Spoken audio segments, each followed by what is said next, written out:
நம்மளோட கபோர்டு ஆர்கனைசிங்க்காக நம்ம பெருசாக எக்ஸ்பென்ஸ் பண்ணி ஷெல்ஃப் ஆர்கனைசர்லாம் வாங்காமல் நம்மகிட்ட இருக்க அட்டை பாக்ஸை வச்சு எப்படி செய்கிறதுன்னு பார்க்கலாம். நான் வந்து இந்த அட்டை பாக்ஸ் எல்லாமே மளிகை ஜாமான் வாங்குவோம் பார்த்திங்களா, அதில் கலெக்ட் பண்ணி தான் இது மாதிரி ரெடி பண்ணி வச்சுருக்கேன். இப்போ இந்த மாதிரி கிடைக்கிற பாக்ஸை வந்து உங்களோட ஷெல்ஃப் சைஸ்க்கு இருக்கான்னு பார்த்துக்கோங்க, இல்லைன்னா மேலே கட் பண்ணிக்கோங்க. இந்த மாதிரி எல்லா பக்கத்தையும் செலோடேப் போட்டு ஒட்டிட்டு இந்த இடத்த கட் பண்ணி எடுத்துக்கிட்டேன்.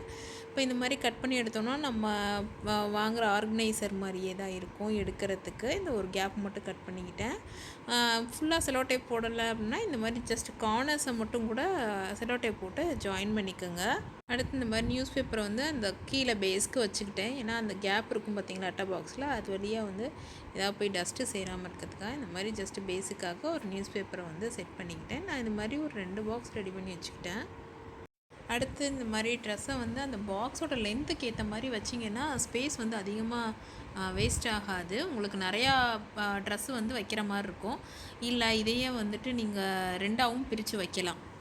அதே மாதிரி கிட்ஸோட ட்ரெஸ்லாம் மடித்து வைக்கும்போது இது மாதிரி பாக்கெட் மெத்தடில் மடித்து வச்சிங்கன்னா ட்ரெஸ்ஸு ஈஸியாக கலையாது. நீங்கள் மடித்து வச்சதை அப்படியே மெயின்டைன் பண்ணலாம். குழந்தைங்க எடுக்கும்போதும் பெருசாக கலையாது. அந்த ட்ரெஸ் மட்டும் கரெக்டாக வெளியே வரும். அந்த மெத்தடும் வந்து நான் ஆல்ரெடி நம்மளோட சேனலில் போட்டிருக்கேன், நீங்கள் போய் பாருங்கள். இது மாதிரி ஃபுல்லாக வச்சுட்டு செட் பண்ணி வச்சதுக்கப்புறம் நீங்கள் இதே மாதிரி புல் அவுட் பண்ணி கூட நீங்கள் வந்து எடுத்துக்கலாம். திரும்ப அடுக்கி வைக்கும்போது அதை வெளியே எடுத்து வச்சுட்டு நீங்கள் அடுக்கி வச்சுக்கலாம். இந்த மாதிரி நான் இண்டிவிஜுவல் பாக்ஸஸ் போட்டு வச்சுருக்கேன். இந்த மாதிரி சின்ன பாக்ஸ் இருக்குனால அதுக்கு மேலே ஒரு ட்ரெஸ்ஸு பாக்ஸ் இருந்துச்சு, அதில் இந்த மாதிரி ட்ரெஸ் எல்லாம் பிரித்து வச்சுருக்கேன். ஏன்னா இந்த பாக்ஸ் வந்து இப்படி நிப்பாட்டி தான் வச்சுருக்கோம். அதனால் இதுக்கு மேலே வச்சோம்னா டிஸ்டர்ப் ஆகாது. கீழே இருக்கிறத வந்து ரேக் டைப்பில் எடுத்துக்கலாம். இதில் வந்து சென்டரில் வந்து ஒரு பாக்ஸ் வச்சு பார்ட்டிஷன் பண்ணியிருக்கேன்.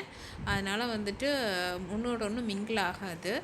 கர்ச்சீஃப்ஸ் எல்லாம் இந்த மாதிரி வச்சுருக்கேன். இது என் பையனோட கர்ச்சீஃப்ஸு, அவனோட இன்னர் வியர்ஸ் எல்லாமே வந்து இந்த மாதிரி இண்டிவிஜுவலாக வச்சுருக்கிறேன். மாஸ்க்லாம் வச்சுருக்கேன். இந்த பாக்ஸ் வந்து இந்த மாதிரி எடுத்து நம்ம அடுக்கிக்கலாம்.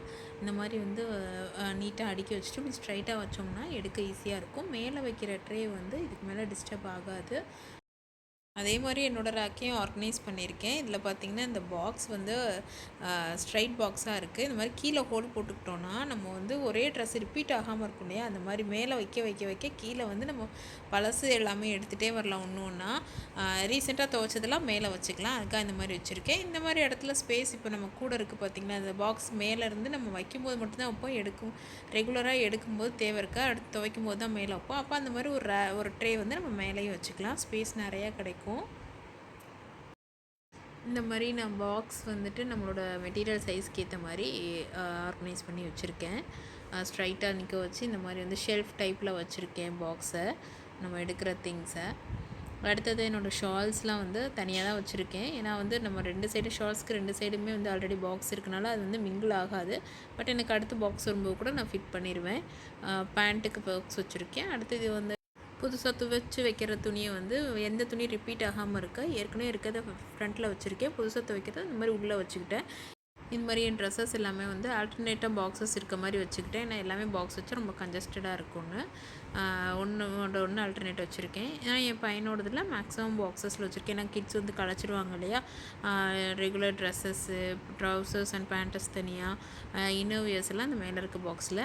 கீழ் ரேக்கில் என்னோடய சாரீஸ் வச்சுருக்கேன். ஒரு பாக்ஸில் மட்டும் ஆர்கனைஸ் பண்ணியிருக்கேன். என் ஹஸ்பண்டுக்கு இந்த பாக்ஸ் வைக்கலாம் பிடிக்காதுங்க, ஆனால் அவரை நீட்டாக ஆர்கனைஸ் பண்ணி வச்சுருப்பார். என்னோடய ஃபைனல் இந்த மாதிரி ஆர்கனைஸ் பண்ணதுக்கப்புறமா ஃபைனல் எங்களோட பீரோ அவுட்புட் இது தான். பீரோ எக்ஸ்பென்ஸ் கபோர்டு ஆர்கனைஸ் எப்படி இருந்துச்சுன்னு கண்டிப்பாக கமெண்ட்ஸில் சொல்லுங்கள். தேங்க்யூ, பாய்.